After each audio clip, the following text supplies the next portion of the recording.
আমাদের সকলের প্রিয় নেত্রী বাংলার মুখ্যমন্ত্রী মমতা বন্দ্যোপাধ্যায় গত পরশু নেতাজি ইন্ডোর স্টেডিয়ামে হাজার হাজার তৃণমূল কংগ্রেসের সহকর্মীদের নিয়ে মিটিং করেছেন। তার নির্দেশ অনুযায়ী আজকে পূর্ব মেদিনীপুর কাঁথি সাংগঠনিক জেলা তৃণমূল কংগ্রেসের উদ্যোগে সভায় আমরা আয়োজন করেছিলাম। আমাদের নেত্রী যা বার্তা দিয়েছেন তা কর্মীদের কাছে পৌঁছে দিয়েছি। আগামী কয়েকদিন ধরে কাঁথির সাংগঠনিক জেলার যে 14টা ব্লক, সেই ব্লকে গিয়ে আমরা সহকর্মীদের নিয়ে বসে ভুতুড়ে ভোটার নির্বাচন কমিশনের সহযোগিতায় বিজেপি ভোটার লিস্টে নাম ঢুকিয়েছেন সে সম্পর্কে আমরা বিস্তর আলোচনা করব। ভুতুড়ে ভোটার খুঁজে পেলে আমরা অফিসিয়ালি কমপ্লেন করব বলে দাবি করেন কাঁথির সাংগঠনিক জেলা তৃণমূল সভাপতি পীযূষ কান্তি পণ্ডা। শনিবার কাঁথি শহরে এক বেসরকারি প্রেক্ষাগৃহে সাংবাদিকদের মুখোমুখি হয়ে জেলা তৃণমূল সভাপতি পীযূষ কান্তি পণ্ডা কি বললেন শোনাবো। আমাদের সকলের প্রিয় নেত্রী বাংলার মুখ্যমন্ত্রী মমতা বন্দ্যোপাধ্যায় গত পরশু নেতাজি ইন্ডোর স্টেডিয়ামে বাংলার হাজার হাজার তৃণমূল কংগ্রেসের তার সহকর্মীদের নিয়ে মিটিং করেছিলেন। তার নির্দেশ অনুযায়ী আজকে কাঁথি সাংগঠনিক জেলা তৃণমূল কংগ্রেসের পক্ষ থেকে একটি সভার আমরা আয়োজন করেছিলাম। সেই সভায় আমরা নেত্রী যে বার্তা দিয়েছেন আমাদের সহকর্মীদের কাছে পৌঁছে দিয়েছি। আগামী কয়েকদিন ধরে আমরা কাঁথি সাংগঠনিক তৃণমূল কংগ্রেসের যে 14টা ব্লক এবং 2টো মিউনিসিপ্যালিটি আছে, প্রত্যেকটা ব্লকে গিয়ে আমাদের সহকর্মীদের নিয়ে বসে ভুতুড়ে ভোটার যেটা নির্বাচন কমিশনের কিছু অংশের সহযোগিতায় বিজেপি ভোটার লিস্টের নাম ঢুকিয়েছেন সে সম্বন্ধে আমরা বিস্তর আলোচনা করব, সলা পরামর্শ করব। ভুতুড়ে ভোটার থাকলে তাদের বিরুদ্ধে অফিসিয়ালি কমপ্লেন করব।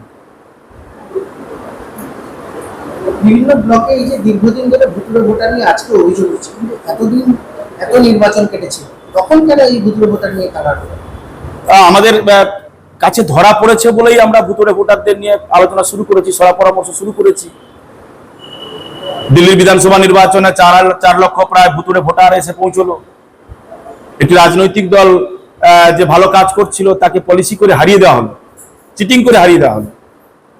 ভারতবর্ষের গণতন্ত্রকে দুর্বল করার জন্য ভারতীয় জনতা পার্টি কঠোর পরিশ্রম করছে। তাদের ক্ষমতা চাই, ক্ষমতার লিপ্সায় তারা কি বলবো আর ক্ষমতার লিপ্সায় তারা ক্ষমতাবান আরো বেশি করে ক্ষমতাবান হওয়ার চেষ্টা করছে।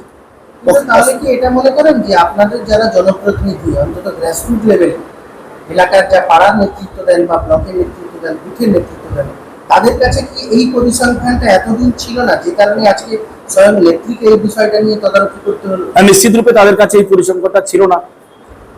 নেত্রী আমাদের সর্বজন শ্রদ্ধেয়, তিনি বাংলার নেত্রী নন, তিনি ভারতবর্ষের নেত্রী। তার নজরে প্রথমে ধরা পড়ার সঙ্গে সঙ্গেই তার সহকর্মীদের তিনি বার্তা দিয়েছেন। সরকারি আধিকারিক তো নাম কাজ করে, তাহলে সরকারি আধিকারিকের গাফিলতিগুলো বলা হচ্ছে। কোথাও থাকলে থাকতে পারে। সরকার তৃণমূল কংগ্রেস পরিচালিত হলে রাজ্য সরকারের যে সমস্ত কর্মচারী আছে সকলে তো তৃণমূল কংগ্রেসের পন্থী নন। তারা তো অন্যান্য অনেক অন্য রাজনৈতিক দল থেকে প্রভাবিত হতে পারেন। রাজনৈতিক চক্রান্ত দেখছেন? অবশ্যই রাজনৈতিক চক্রান্ত আছে। আর এর সঙ্গে যুক্ত সরকারি কর্মীদের একাংশ। একদম ঠিক বলেছেন আপনি। এর বিরুদ্ধে কি ব্যবস্থা নেওয়া? আমাদের কাজ কোথায় ভুতুড়ে ভোটার ঢুকে গেছে ভোটার লিস্টে সেগুলো করে আমাদের দলের সুপ্রিমোর কাছে পৌঁছে দেওয়া, রাজ্য তৃণমূল কংগ্রেসের অফিসে পৌঁছে দেওয়া, তারপরে তাদের যা ব্যবস্থা নেওয়ার তারা নেবে।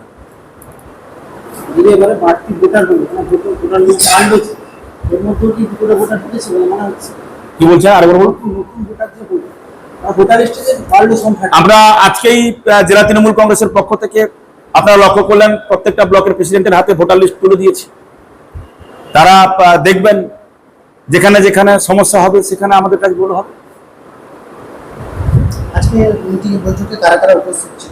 আজকের বৈঠকে প্রত্যেকটা ব্লকের সভাপতি ছিলেন সাংগঠনিক, প্রত্যেকটা পঞ্চায়েত সমিতির সভাপতি, সহকারী সভাপতি ছিলেন, জেলা পরিষদের অধিকাংশ মেম্বার ছিলেন, কর্মাধ্যক্ষরা ছিলেন, জেলার সভাধিপতি ছিলেন, আমার ডিপিএসসি চেয়ারম্যানও ছিলেন, এখনো বসে আছেন, এমএলএ পটাশপুর উত্তম বারিক ছিলেন, জ্যোতির্ময় কর ছিলেন, এসডিআর চেয়ারম্যান, আমার সামনে বসে আছে আইএনটিটিউসির চেয়ারম্যান বিকাশ বেদ, আমাদের মহিলা নেত্রী ছিলেন রিজিয়া বিবি, তারপর কর্মাধ্যক্ষ তরুণ জানা ছিলেন, আর কর্মাধ্যক্ষ অপর্ণা ভট্টাচার্য ছিলেন, কর্মাধ্যক্ষ শতরূপা পয়রা ছিলেন, কর্মাধ্যক্ষ মানব পড়ুয়া ছিলেন, প্রায় সকলে ছিলেন।